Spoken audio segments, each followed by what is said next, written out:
Badlapur MIDC परिसरात पुन्हा आगीचा उठला लोळ। वर्षभरात सतत घडणाऱ्या या घटनांना जबाबदार कोण असा प्रश्न वारंवार नागरिकांकडून उद्भवत आहे। आताच्या क्षणाची सर्वात महत्त्वाची बातमी म्हणजे आपल्या बदलापूरमधील एमआयडीसी मध्ये मोठ्या प्रमाणात आग लागलेली आहे। बदलापूर एमआयडीसी मध्ये असलेल्या कचऱ्याच्या गोडाऊनला ही आग लागल्याचं दृश्य समोर येत आहे।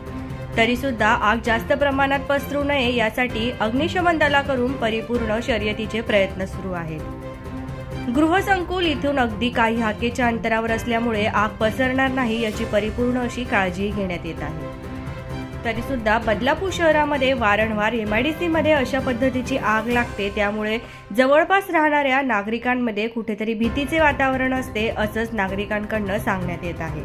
तुमच्या याच्यावर काय प्रतिक्रिया आहे नक्की सांगा। या आगीमध्ये कुठलीही जीवितहानी झालेली नसून आग विझवण्याचा परिपूर्ण प्रयत्न